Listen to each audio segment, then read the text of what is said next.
Hujan lebat hampir lebih 2 jam mengakibatkan beberapa kawasan Pemberian awal di kerajaan akan dilakukan setiap jam kepada para penduduk di pusatkan penguasaan pada hasil pertanian di Mesir itu di malam. untuk mendedahkan suhu bumi pada ketika ini adalah 1 darjah lebih tinggi berbanding zaman pra-revolusi 1950. Apakah signifikannya kenaikan 1 darjah ini kepada bumi kita dalam tempoh 10 tahun bermula hari ini?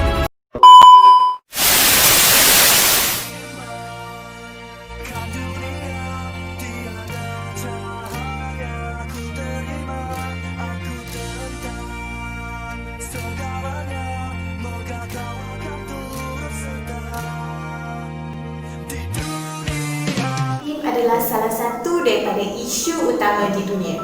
Pelbagai aktiviti manusia dan proses semula jadi telah menyumbang kepada berlakunya perubahan iklim.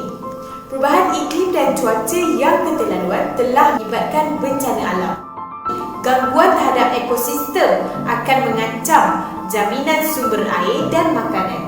Kebergantungan ke atas sumber-sumber tenaga konvensional telah menyumbang kepada pelepasan gas rumah kaca dan menjadikan negara lebih terdedah kepada pergolakan ekonomi di peringkat global.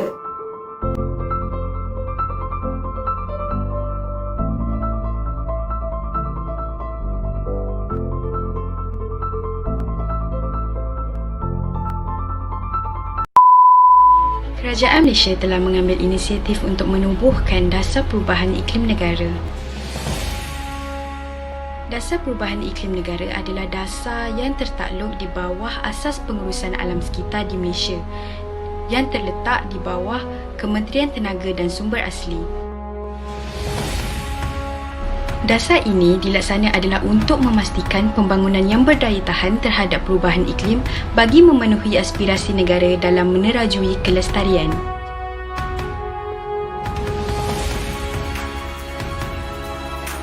Objektif Dasar Perubahan Iklim Negara adalah yang pertama, mengarus-perdanakan perubahan iklim melalui pengurusan sumber yang bijaksana dan pemeliharaan alam sekitar dipertingkatkan untuk memperkukuhkan daya saing ekonomi dan kualiti hidup.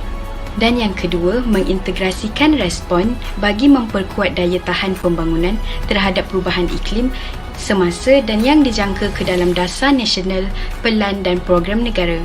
Ketiga, iaitu yang terakhir, mengukuhkan keupayaan institusi dan pelaksanaan untuk memanfaatkan peluang baru dalam mengurangkan impak negatif perubahan iklim.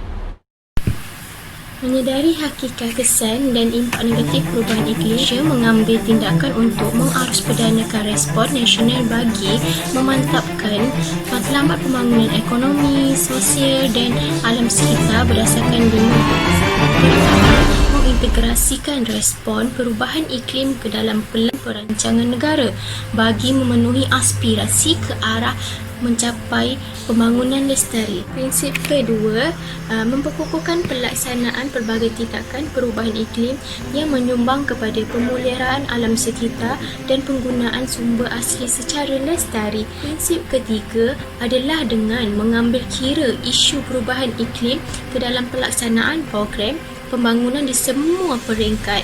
Prinsip keempat, meningkatkan penglibatan semua pihak berkepentingan dan kumpulan utama bagi pelaksanaan tindakan-tindakan dan kumpulan utama bagi perubahan iklim secara berkesan. Akhir sekali adalah penglibatan negara dalam isu perubahan iklim di semua peringkat antarabangsa, iaitu berdasarkan kepada prinsip tanggungjawab, sama beban berbeza dan berkeupayaan sendiri. Tindakan kerajaan mengenai perubahan iklim dalam semua sektor berdasarkan kepada beberapa teras strategi. Strategi yang pertama, menyelaras pengharmonian dasar-dasar yang sedia ada melalui pendekatan adaptasi dan mitigasi secara seimbang. Seterusnya, memantapkan dasar tenaga dengan mengambil kira amalan pengurusan untuk meningkatkan kecekapan tenaga dan tenaga diperbaharui. Selain itu, menginstitusikan langkah-langkah untuk mengintegrasikan isu rentas sektor dalam dasar, program, rancangan dan projek-projek bagi meningkatkan daya tahan terhadap perubahan iklim. Akhir sekali, mengukuhkan penglibatan dalam program-program perubahan iklim di peringkat antarabangsa berdasarkan prinsip tanggungjawab sama, beban berbeza dan keupayaan tersendiri. Perubahan iklim kini merupakan fenomena yang nyata. Secara saintifiknya, kesan perubahan iklim sudah mula menjejaskan kesejahteraan kita semua. Menurut kajian-kajian yang telah dilaksanakan oleh Kementerian Sumber Asli dan Alam Sekitar, impak akibat perubahan iklim di masa hadapan akan menjadi satu cabaran dalam usaha kita mengekalkan kelestarian negara. Dalam menangani cabaran perubahan iklim ini, setiap individu mempunyai peranan masing-masing. Namun, bagi memastikan penyesuaian yang berkesan, pendekatan yang diambil perlu melibatkan semua pihak dan secara bersama. Oleh yang demikian, dasar perubahan iklim negara yang telah dihasilkan ini berperanan sebagai rangka kerja untuk menggerakkan serta memberikan panduan kepada agensi kerajaan, industri, komuniti serta pihak berkepentingan dalam hadapi cabaran perubahan iklim secara holistik. Semoga seluruh rakyat Malaysia dapat memberikan sokongan terhadap pelaksanaan dasar perubahan iklim negara dan bersama-sama dalam melaksanakan tanggungjawab kita untuk melindungi bumi ini bagi generasi akan datang. Jom selamatkan Bumi kita.